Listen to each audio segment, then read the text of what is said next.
दोस्तों, आज हम गौतम बुद्ध के जीवन की सच्ची घटना की कहानी सुनाने जा रहे हैं। आशा करते हैं आपको पसंद आएगी। बहुत समय पहले की बात है। गौतम बुद्ध जब भी अपना प्रवचन समाप्त करते, अपने शिष्यों को 3 बार समझाते और कहते कि जाओ, अब अपना अपना काम करो। उनका एक प्रिय भिक्षु था, आनंद। उसे यह बात अजीब सी लगती कि रोज रोज उसी बात को कहने का क्या मतलब है। और जब एक दिन उससे रहा नहीं गया, तो उसने उन्हें टोक दिया। बुद्ध धीरे से मुस्कुराए और बोले, आनंद, तुम्हारा कहना अपनी जगह पर सही है कि भिक्षु को रोज रोज क्या समझाना कि जाओ अब अपना अपना काम करो।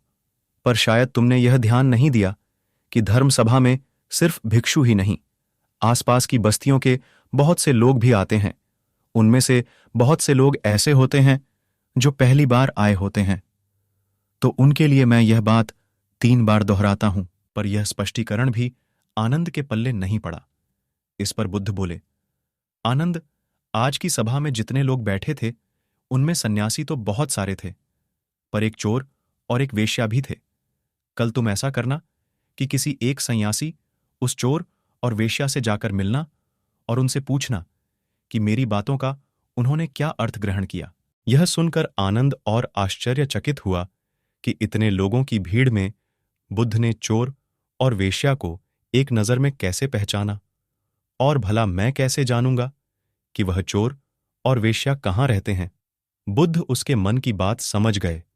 उन्होंने आनंद को चोर और वेश्या के बारे में बताया और जाकर आराम करने को कहा। आनंद ने जैसे तैसे उत्सुकता में वह रात काटी और अगले दिन सुबह सुबह तहकीकात के लिए निकल पड़ा।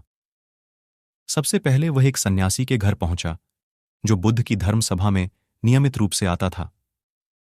आनंद ने उससे पूछा, रात्रि सभा में बुद्ध ने जो आखिरी वचन कहे कि अब जाकर अपना अपना काम करो, आपने उससे क्या सीखा? इस पर वह भिक्षु बोला, इसमें सीखने वाली क्या बात है? भिक्षु का नित्य कर्म है शाम को ध्यान, अल्प भोजन और विश्राम। मैंने कल भी वही किया। आनंद को पता था कि भिक्षु से उसे यही उत्तर प्राप्त होगा। अतः वह मुस्कुराया और चोर के घर की ओर चल पड़ा। पूछते पूछते वह चोर के घर पहुंचा। चोर उस समय सो रहा था। उसे उसके घर वालों ने जगाया और बताया कि भिक्षु आनंद उससे मिलने आए हैं। यह सुनकर चोर चौंक उठा और हाथ जोड़कर आनंद के सामने हाजिर हो गया। आनंद ने अपना सवाल दोहरा दिया। रात्रि सभा में बुद्ध ने जो आखिरी वचन कहे कि अब जाकर अपना अपना काम करो, आपने उससे क्या सीखा? चोर विनम्र शब्दों में बोला, भिक्षु, बुद्ध तो अंतर्यामी है, इसलिए आपसे क्या छिपाना। मैं कल रात पहली बार बुद्ध की धर्म सभा में गया और उनके प्रवचन सुने। मेरा तो जीवन ही सफल हो गया। बुद्ध के प्रवचन सुनने के बाद मैं उनके कहे अनुसार अपने काम यानी कि चोरी करने निकल पड़ा। और कल इतना तगड़ा माल हाथ लगा कि अब आगे मुझे चोरी करने की जरूरत नहीं पड़ेगी। अब मैं अपना जीवन आराम से काट सकूंगा। चोर की बात सुनकर आनंद हैरान रह गया। वह वहां से उठा और वेश्या के घर की ओर चल पड़ा। वेश्या आनंद को देखते ही पहचान गई। उसने आनंद को प्रेमपूर्वक घर के भीतर बुलाया और उनके लिए जलपान लेकर आई। जलपान ग्रहण करने के बाद आनंद ने वेश्या के सामने भी अपना सवाल दोहराया। यह सुनकर वेश्या बोली, भिक्षु, भगवान बुद्ध ने अपने प्रवचन के अंत में कहा कि जाओ अपना अपना काम करो। सो प्रवचन के बाद मैं अपने घर आई और अपनी नाच गाने की महफिल सजाई। लेकिन बुद्ध के आशीर्वाद से कल के जैसी महफिल तो कभी नहीं सजी। कल मेरी महफिल में कई बड़े बड़े राजे महाराजे पधारे। उन लोगों ने प्रसन्न होकर इतना धन धान्य मुझे दिया कि अब मुझे धन के लिए ये कर्म करने की आवश्यकता नहीं पड़ेगी। आनंद के आश्चर्य की सीमा न रही। वह वहां से वापस महात्मा बुद्ध के पास गया। उसने बुद्ध को जाकर प्रणाम किया और उन्हें सारी बात कह सुनाई।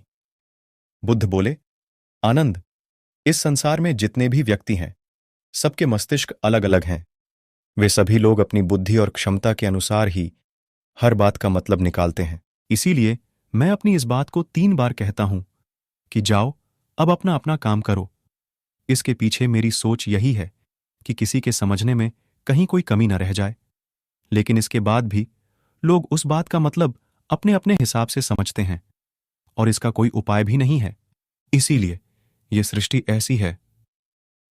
हम इसे बदलने के लिए लोगों को प्रेरित तो कर सकते हैं, पर हमारी बातों का कितना असर उन पर होगा, यह कोई नहीं जानता।